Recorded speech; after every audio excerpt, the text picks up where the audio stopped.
With the highest number of young STEM graduates per capita in the EU, Ireland has the people and skills your company needs to succeed here. IDA Ireland, the National Investment Development Agency, can help you find and nurture the people you need to internationalise and thrive. Our talent is just one of the extraordinary benefits Ireland has to offer. Learn more at idaireland.com. Invest in extraordinary. These days, AI can help you adopt better time management, but it can't stop colleagues booking meetings during lunch. But how about being able to easily adopt industrial AI to streamline your business? Siemens Accelerator helps you find the right AI providers and easily understand what they offer, so you can use modular solutions to quickly scale up and grow your business. That's AI for real, from the global market leader in industrial AI, Siemens. Learn more on usa.siemens.com/AI. Introducing the all-new Adobe Acrobat Studio, now with AI-powered PDF spaces. Do more with PDFs than you ever thought possible. Need AI to turn 100 pages of market research into 5 insights with a click? Do that with Acrobat. Need templates for a sales proposal that'll close that deal? Do that with Acrobat. Need an AI specialist to tailor the tone of your market report to sound real smart in real time? Do that with the all-new Adobe Acrobat Studio. Learn more at adobe.com/do-that-with-Acrobat. Bloomberg Audio Studios. Podcasts, radio, news. This is Bloomberg Daybreak Weekend, our global look at the top stories in the coming week from our Daybreak anchors all around the world. Straight ahead on the program, what this week's September jobs report could tell the Federal Reserve. I'm Tom Busby in New York. I'm Caroline Hepker here in London, where we're shining a spotlight on the women shaping our global economic future. I'm Doug Krisner, looking at whether China's pro-growth pivot is succeeding. That's all straight ahead on Bloomberg Daybreak Weekend. On Bloomberg 1130 New York, Bloomberg 99.1 Washington, D.C., Bloomberg 92.9 Boston, DAB Digital Radio London, Sirius XM 121, and around the world on BloombergRadio.com and the Bloomberg Business app.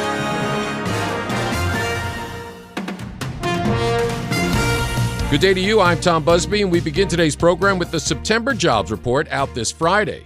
What might another anemic report mean just weeks ahead of another Federal Reserve rate decision? And for more, we welcome Stuart Paul, U.S. economist with Bloomberg Economics. Stuart, thank you so much for being here. Now let's start with some good news. And there was good news. Q2 economic growth, a lot better than forecast, 3.8%. Consumer spending strong in August, even if inflation was still a little sticky. And Wall Street, up until this past week, had been hitting one all-time high after another. All good news. But it's not all good news, is it? There's a lot of worries out there. Well, the thing that everybody seems to be anchoring on with the Q2 GDP data was this major upward revision to headline GDP growth and to household spending. And household spending ended up growing at an annualized rate of about 2.5% in the second quarter. As you mentioned, when we finally got the August personal consumption expenditures report, it even looks like household spending continued growing into the third quarter. So that's all good news there. What I'm thinking most about, though, from the last week is that corporate profits for the second quarter were revised down pretty significantly. Corporate profits only grew about $7 billion in the second quarter. That's down from an initial estimate of nearly $70 billion. And if that's the case, that's a big revision. If that's the case, you would have to think that expansion, investment, and hiring plans are going to start to simmer. And when we look at, let's say, small business surveys, capital expenditure plans have never been this low outside of a recession. CapEx plans are low. Investment and expansion plans are low. Hiring plans are also low. So the thing that I'm thinking most about in the outlook is the currently tenuous labor market balance between supply and demand for labor and what that means for the pace of hiring going forward. Now, when we think about the September jobs report coming out this coming Friday, we think there is going to be about 55,000 jobs added during the month. But one thing that we need to continue keeping in mind is that a lot of workers are going to be rolling off government payrolls. These are the folks who took the buyout earlier in the year because of DOGE cuts, And when that's the case, the pace of hiring could resume slowing to the pace that we saw earlier this summer.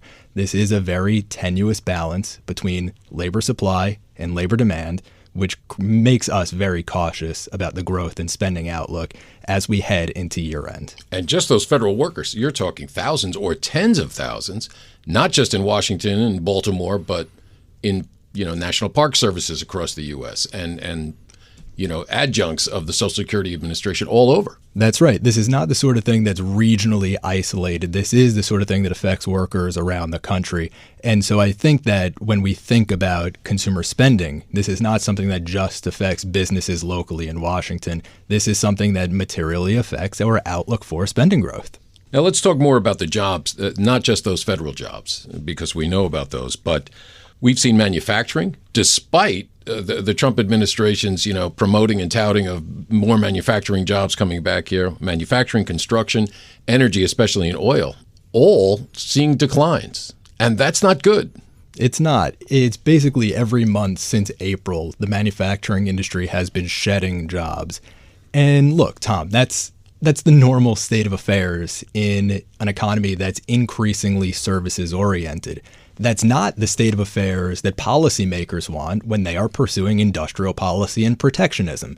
So there's a part of me that thinks, look, the effect of tariffs, the effect of industrial policy, we're just not quite feeling it yet. We're not seeing any sort of boost to manufacturing and construction yet.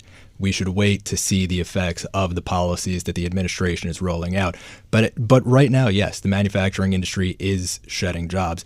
Thinking back to the August industrial production report, and this is a win for the administration, there is accelerating auto production, there's accelerating steel production, there's accelerating pharmaceutical production, and accelerating textile production. Those are all wins, but those are very recent. It's too early to say that there's been material progress shown in domestic production as a consequence of tariffs. Instead, it looks like the growth negative consequences of uncertainty are weighing on aggregate economic activity and aggregate hiring. Until we see those isolated benefits buoying domestic production, it's really just a growth negative story right now. And we won't know if the latest tariffs that the president announced on pharmaceuticals, 100%, 25% on heavy-duty trucks, 30% on sofas and upholstered furniture, it's just too soon to tell. That could be months down the road before we see any impact of that domestically, right? That's right. So again, August, from an industrial production perspective, it looks like those favored industries were doing relatively well, but I'm not going to read too much into 1 month's data. It's going to take some time to see the full effects of those industry-specific tariffs. Now, this past week, Fed Chairman Jerome Powell, he said there are serious risks to the economy involving inflation, which we know is well above the target, 2.9%, but it hasn't gotten any worse, but also the weakening labor market. What does he see? Did he see all these things? Is he seeing months out that I'm not seeing, maybe even you're not seeing, that we are going to see things continue to digress in the labor market? What's just really difficult right now is that labor supply and labor demand have this really treacherous balancing act right now, where growth in labor supply is very slow and labor demand is waning. If we rewind the clock, let's say a year ago, there were about 10% more job openings than there were unemployed or available workers. Now there are just slightly fewer job openings than there are available workers. We expect, looking ahead to next week when we get the job openings and labor turnover survey data, we expect the number of job openings to fall further to about 7.15 million. So again, now we're going to have almost 5% fewer job openings. The September jobs report out this Friday, 8:30 a.m. Wall Street time. Our thanks to Stuart Paul, U.S. economist with Bloomberg Economics. Well, next we turn to a big change coming this week to the U.S. auto industry, the end of the $7,500 federal tax credit for EV buyers. What will it mean for EV makers and for EV prices? What about Detroit's Big Three, who spent billions preparing for an electric engine future? For more, and on who wins and who loses, we're joined by Steve Mann, Bloomberg Intelligence Global Autos and Industrials Research Analyst. Well, Steve, thank you so much for being here. Can you tell us, can you just set it up, what happens this week with that Biden-era tax credit and what that program, what has it meant to the EV industry? Yeah, the $7,500 Biden tax credit is set to expire at the end of September. And the tax credit has been very helpful to the industry. It's helpful to the automakers, helpful to the consumers, and sales of EVs have been growing until, recent in the last couple years. And when it falls, I think EV sales are going to fall off the cliff, and a lot of automakers are actually preparing for that drop off after September 30th. And how are they preparing for that drop off in an expected drop off in sales? A few examples. GM have already announced that they're probably going to stop EV production for the month of December, and then they're also rolling out. They do have plans to roll out a very popular subcompact compact EV called a Bolt, which sold really well for them in the past. But instead of going full on production for that new EV, they're just going to start with one shift, and then maybe ramp it up to two shifts in the new year, depending on demand. And then a couple others. The Japanese automakers are actually discontinuing. Acura is discontinuing one of their EVs, as well as Nissan in the North American market. And how about Ford? I mean, Ford made a big splash with the F-150 Lightning, the Mustang Mach-E, but have things, have things really dialed back there, huh? Yeah, I mean, Ford continues to lose a lot of money on their EV business. They do sell the Mach-E. Electric pickup truck is not resonating with the U.S. consumer at all. So, but they are still planning to launch a more affordable pickup truck, but that's not until 2027. So they've delayed those plans a number of times already. So now it's 2027. We'll have to see what the demand is like in 2026. Wouldn't be surprised if they push that out even further. And Stellantis, they have, earmarked a Jeep that'll be all electric. Is that still in the pipeline, or is that being pushed back?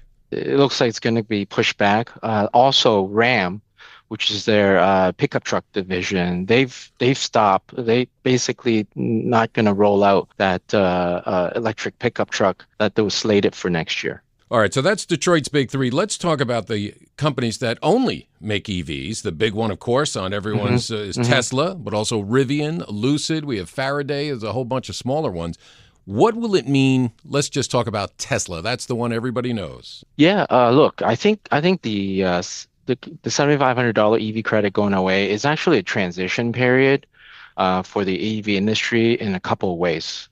One is definitely consolidation. We've talked about some of the automakers discontinuing sale of EVs in the North American market, but what it means is probably more business for the likes of Tesla and Rivian. Their business is only EVs, and so choices for consumers are dwindling, and the only ones that consumer can look to buy EVs are the likes of these pure plays. The other thing with this EV credit going away is a transition period for the EV industry. The consumer cannot rely, or the automaker, the industry cannot rely on monetary incentives to drive demand anymore. It really now needs to go back to the basic. The industry needs to address a lot of the concern that the consumers have with EVs, which is high costs, high prices, and as well as the lack of charging infrastructure. We actually put out a deep dive report recently looking at the EV charging industry, and we actually think there's still continue to be a lot of investment in that, $30 billion to be exact, between now and 2035. Well, the federal tax credit for buyers of new and used EVs expiring this Tuesday. Our thanks to Steve Mann, Bloomberg Intelligence Global Autos and Industrials Research Analyst. And coming up on Bloomberg Daybreak Weekend, we'll shine a spotlight on the women shaping our global economic future. I'm Tom Busby, and this is Bloomberg.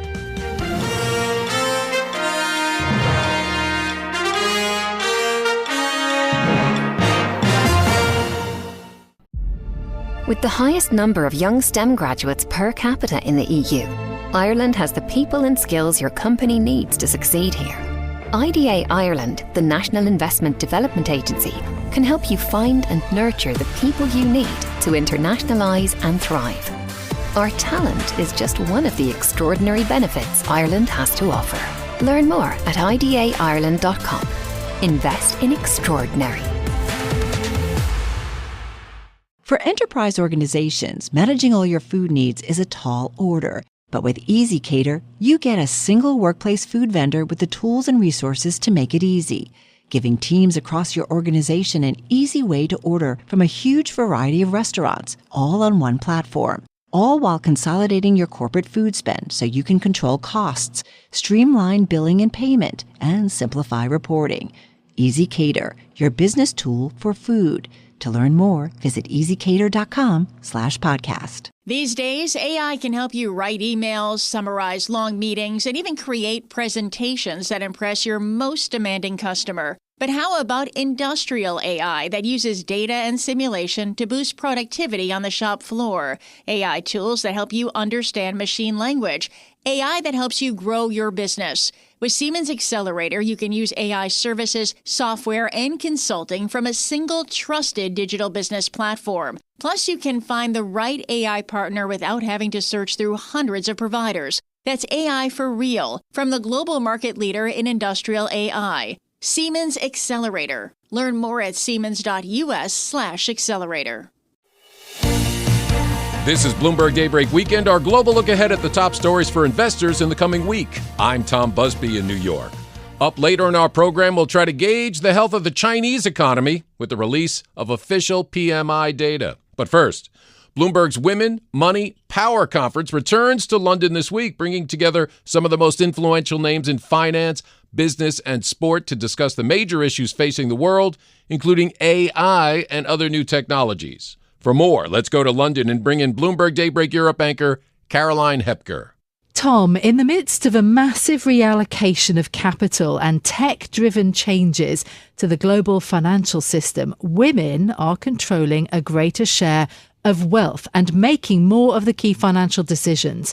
Now, in the coming days, Bloomberg's Women, Money and Power event will convene the most influential voices from across the global finance industry for the second year to debate and discuss the critical issues facing the future of investing, real estate, consumer banking and private markets, as well as philanthropists, owners and CEOs. It's an issue that is fast rising up the global agenda. In the UK this year, Bloomberg Analysis found that the average woman working in the UK financial sector earns about a fifth less than their male colleagues, a reflection of how the gender pay gap has stubbornly persisted, even during a period when businesses have pledged to address workplace inequality through diversity, equity and inclusion schemes. At the same time, women are rising in terms of the world of wealth. A little more than a decade ago, think that they controlled less than a third of total US assets. Now, by 2030, that's expected to jump to 38%, reaching an estimated $34 trillion. That disparity is likely to feature heavily in discussions at the upcoming Bloomberg Women, Money and Power Conference. At last year's gathering, participants anticipated a bumper M&A year in 2025, optimistic that deal-making would pick up due to an anticipated loosening of regulations under President Trump's administration. While those hopes have only partially materialised, there is perhaps more uncertainty in the market now than was expected. Either way, women remain at the forefront of change. Just this month, Citigroup CEO Jane Fraser told Bloomberg her clients have been much more active in capital markets, investing and deal-making after getting greater clarity on taxes, tariffs and deregulation. Here is Jane Fraser speaking to Bloomberg's Jumana Basecci. You've got to look at the collective impact of the tax policy, what's been happening with tariffs, and indeed the increasing deregulation that we're seeing. And they work together as a package. I think the most important piece for a corporate, clarity. We hate uncertainty. We like clarity. And our client base now is really starting to act with more confidence now that we've got clarity on those three fronts. So active in the capital market arena, in financing, active much more active in investing, less sitting on the sidelines, and M&A has been very, very active indeed, as we talked about. Yeah.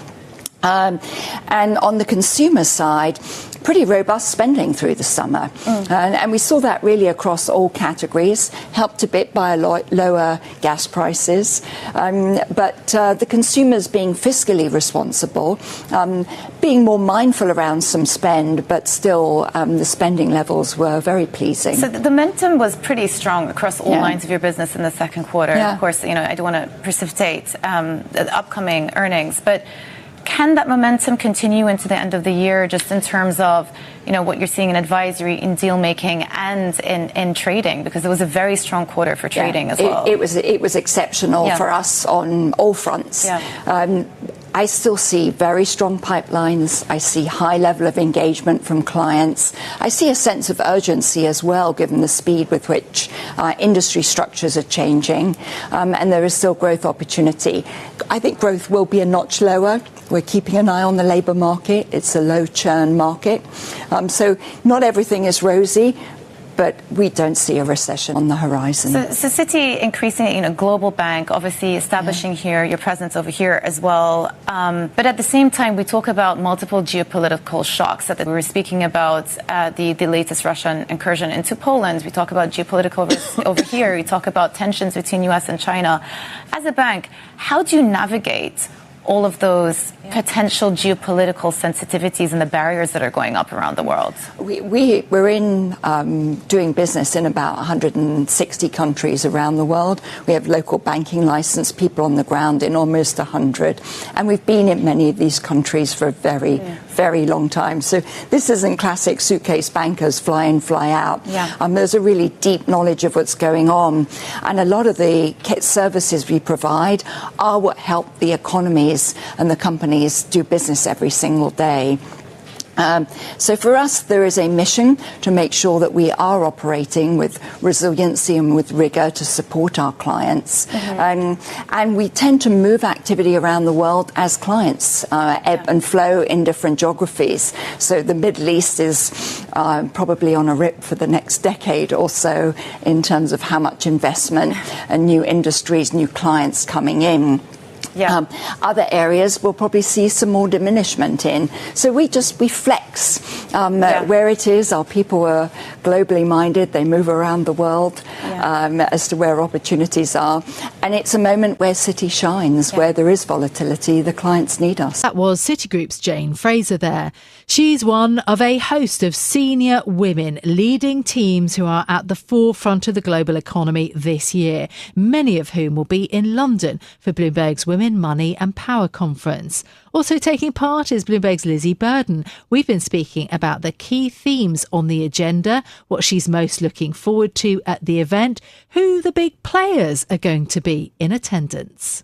Caroline, we've rustled up some of the most influential voices from across global finance. We're going to hear from Julia Hoggett, the CEO of the London Stock Exchange. I'll be sitting down with her. We've got Emma Walmsley, the CEO of GSK, the Bank of England's Catherine Mann, Maggie Murphy, Managing Director of Aston Villa Women's Football Club, and Victoria Bateman, who you might know just wrote this book, Economica, a global history of women, wealth and power. It's almost as if she knew that we were going to have this event again.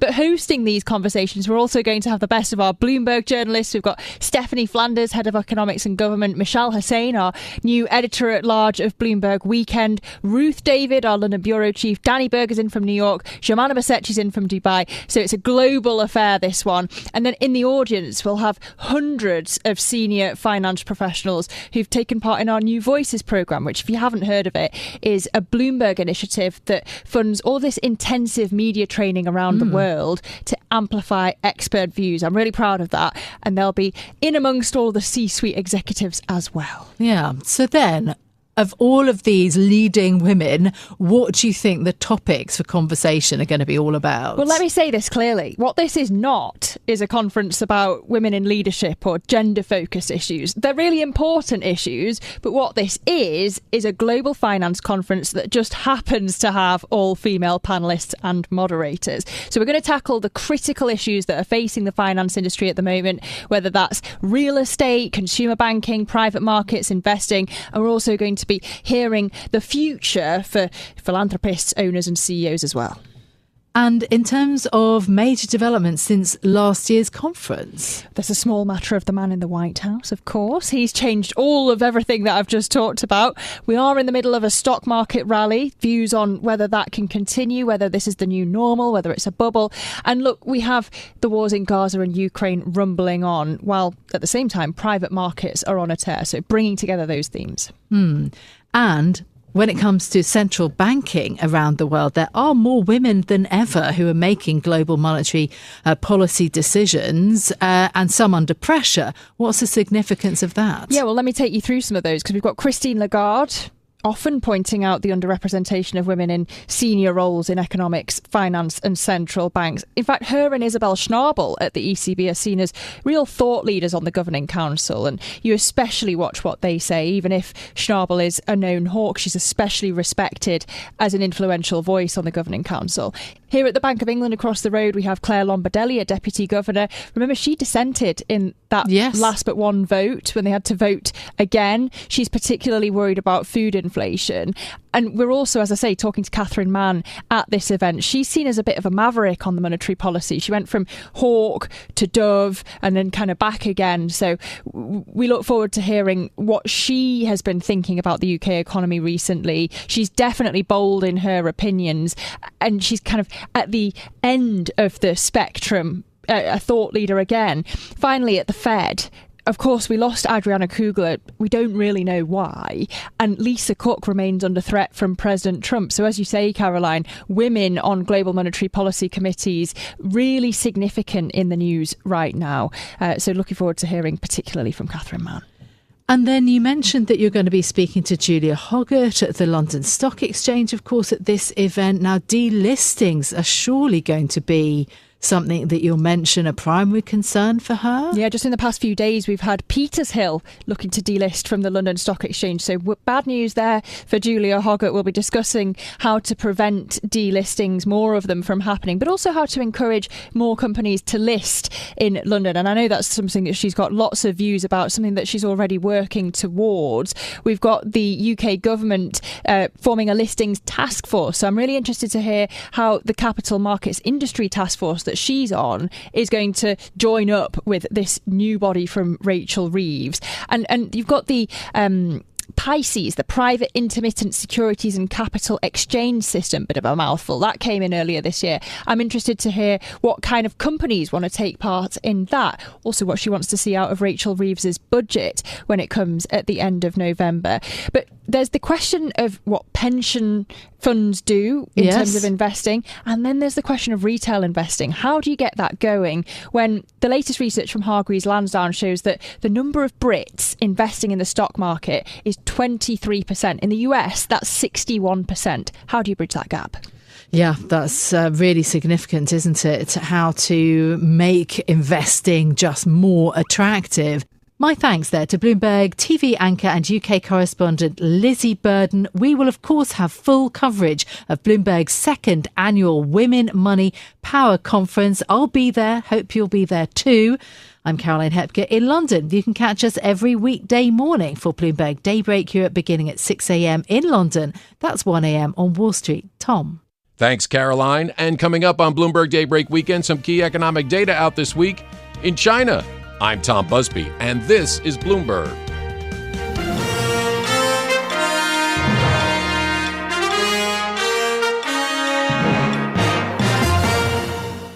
How many vendors does it take to meet all your organization's food needs? Just one. EasyCater, the workplace food platform that lets teams order from a huge variety of restaurants, over 100,000 nationwide, all through a single vendor. In addition to all that variety, EasyCater also gives you full visibility of your organization's food spend with invoicing, centralized reporting, and seamless integration with expense management systems, all on one platform. EasyCater, your business tool for food. To learn more, visit easycater.com/podcast. These days, AI can help you write emails, summarize long meetings, and even create presentations that impress your most demanding customer. But how about industrial AI that uses data and simulation to boost productivity on the shop floor? AI tools that help you understand machine language. AI that helps you grow your business. With Siemens Accelerator, you can use AI services, software, and consulting from a single trusted digital business platform. Plus, you can find the right AI partner without having to search through hundreds of providers. That's AI for real, from the global market leader in industrial AI. Siemens Accelerator. Learn more at siemens.us/accelerator. Every business starts with an idea. How can you go from daydreamer to industry leader? Amazon Business accelerates your journey. With smart business buying, get everything you need to grow in one familiar place, from office supplies to IT essentials and maintenance tools. Amazon Business takes the buying experience you know and love from Amazon, plus tools that help you save costs and make insights-based decisions. Ready to bring your visions to life? Learn how at amazonbusiness.com. This is Bloomberg Daybreak Weekend, our global look ahead at the top stories for investors in the coming week. I'm Tom Busby in New York. We'll be getting a closer look at China's economy this week as Beijing releases fresh PMI data. We get more from Doug Krisner, host of the Daybreak Asia podcast.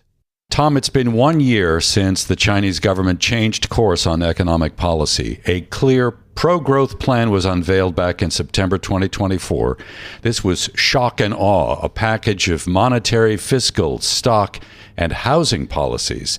So we're a little curious about whether the plan produced the desired results. For a closer look, I'm joined by Bloomberg's John Liu. He is our Greater China correspondent based in Beijing.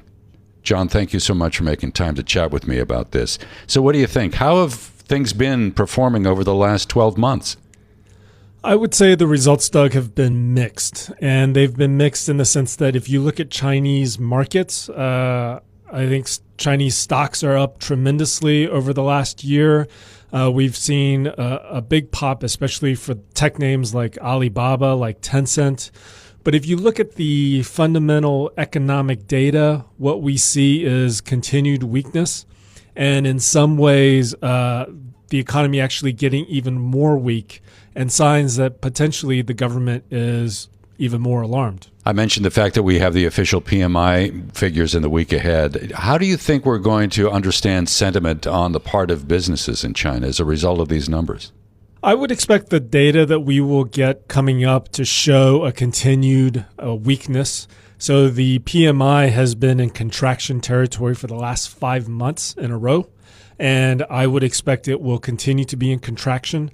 That ultimately goes back to a new campaign that the Chinese government has undertaken. I don't know if you've heard about this anti-involution campaign, which it's a big word. It's hard to define, but essentially it means that Beijing is trying to rein in excessive competition, and by doing that, ultimately tackle the question of overcapacity, and then in turn the issue of deflation. So when I hear that, I'm reminded of the electric vehicle industry in China, and we know there's been tremendous overcapacity in that area. It's something that I think the government was concerned about.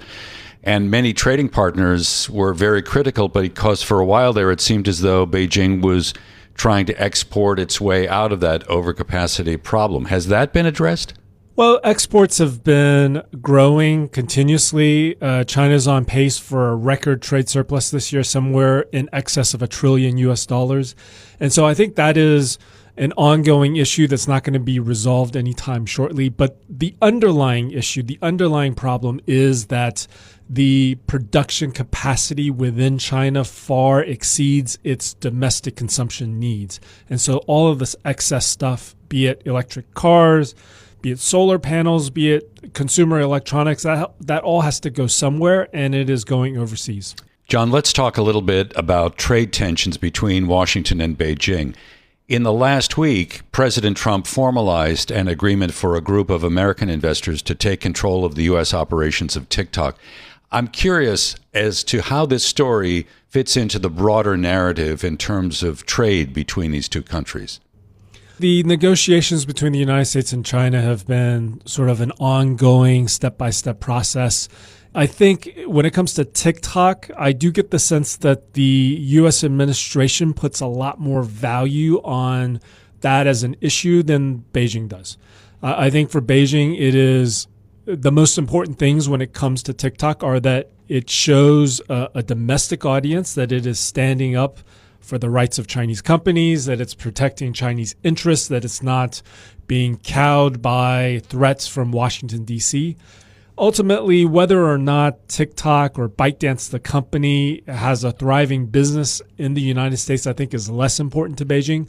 Although I would say within that, the ability of ByteDance to hold on to that algorithm, I think, is very important to Beijing because, again, it shows that Beijing is able to protect these assets of Chinese companies, technologies owned by Chinese interests. And that, I think, is ultimately what Beijing wants to show coming out of this deal. But might not that be required to get some tariff relief from the United States? I'm sure that Beijing would have asked for some concession in return for helping close a TikTok deal. We don't have a great sense of what exactly that concession might be. And indeed, I think it's also possible that, Beijing is often playing the long game. And so maybe the concession is not something that's immediate. It might be something a bit further off, and we just don't have a great view of that at the moment. You mentioned domestic demand in China being as weak as it is right now, and obviously deflation is a big part of that story, whether you're looking at the wholesale or retail level. Any signs these days that things are improving? Unfortunately, Doug, I think the signs all point to things getting more severe, if anything. So we have had negative CPI, so deflationary consumer prices for 5 of the 8 months that we've had data for in 2025. That is a big increase from last year when we only had 1 month where CPI came in negative. And so I think as policymakers in Beijing are looking across the economy, that is a real concern because everyone knows what happened in Japan. Everyone understands that as deflation gets more embedded into an economy, as people start to change their behavior because they expect prices to go down, it becomes really hard, much, much harder to undo. So what's operating in the psychology here? I'm curious about that. We know that the housing market has been a big negative overhang. You mentioned the fact that the equity market has been performing reasonably well lately, and I'm thinking that maybe encouraged some animal spirits. But I'm trying to understand what's overhanging this negativity, where this is coming from, and how people's sentiment toward economic activity is so weak. So I would split up the question of deflation into a demand side issue and a supply side issue, right? So I think on the demand side, what you mentioned about real estate, that is the fundamental issue because so much of the population in China, so much of household wealth was saved in property in a family's home, that when the price of those homes, and I would say broadly across China, people have seen the price of their homes fall 30 or more % from the peak in 2021 or so everywhere. And so when people's biggest asset becomes worth a lot less money, everybody feels poorer. They feel like they need to save more for retirement. And so that really hits demand. At the same time, we've had a supply issue where we've had this overcapacity that we've talked about. And so people are churning out lots and lots of product and they're trying to sell all that product. And the way that they've been competing is they've been cutting prices. And so that's also fueled this expectation that prices are going to go down. And so Beijing has actually started this campaign, anti-involution, to try and address the supply side in a way that they've never done before. They are going out to provincial level, local level governments, telling them not to provide the sort of subsidies that have helped these manufacturers churn out their goods. They've gone to companies themselves to say, hey, let's not do this cutthroat competition. And they've been pushing on that, and it's partly why we've seen the weakness that we've seen in both manufacturing when it comes to PMI and also in fixed asset investment over the last couple of months.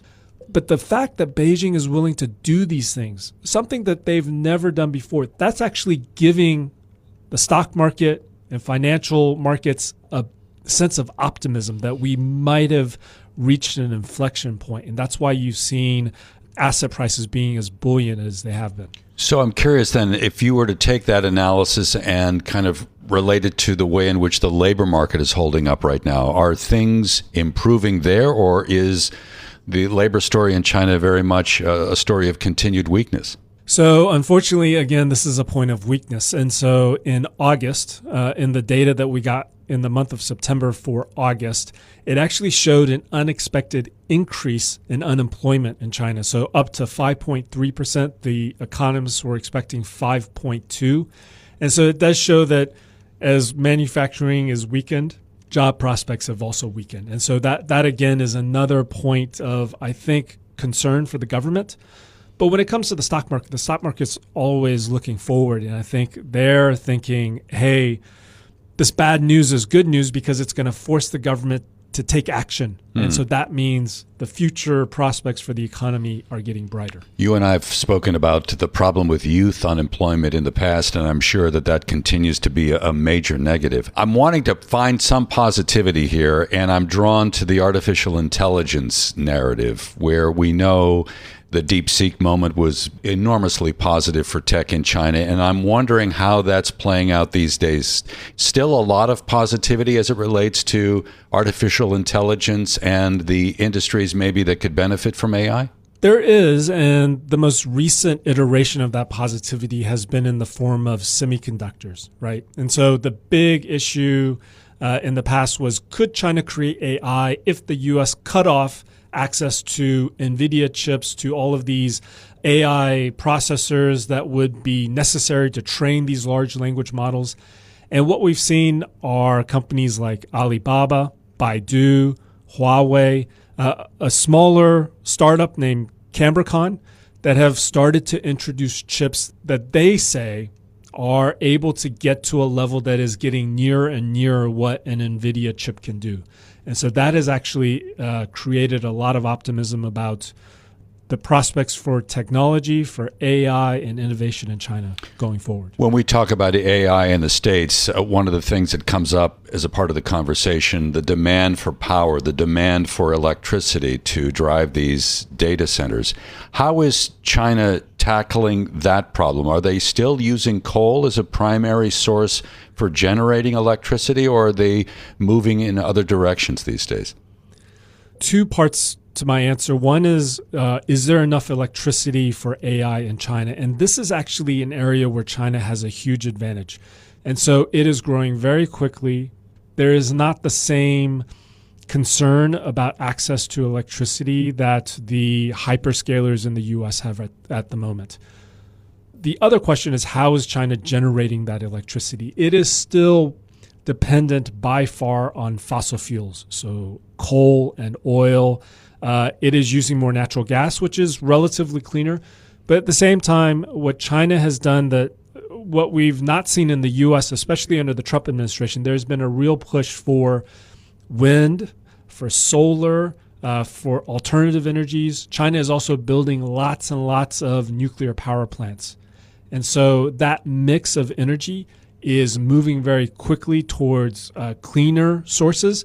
But still, the vast majority today is created by burning coal and oil and fossil fuels.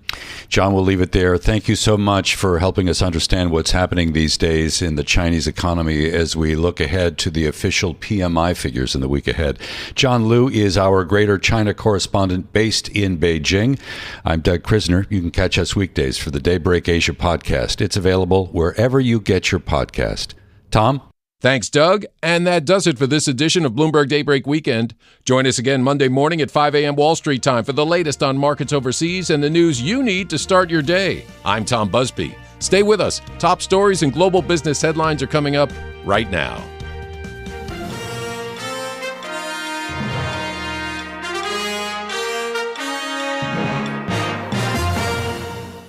Hiscox Small Business Insurance knows there is no business like your business. Across America, over 600,000 small businesses, from accountants and architects to photographers and yoga instructors, look to Hiscox Insurance for protection. Find flexible coverage that adapts to the needs of your small business with a fast, easy online quote at hiscox.com. That's HISCOX.com.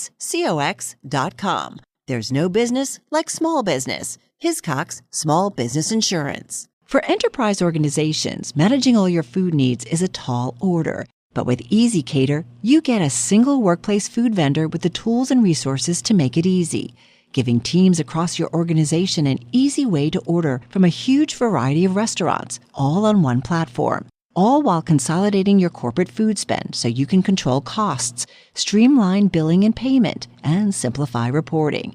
EasyCater, your business tool for food.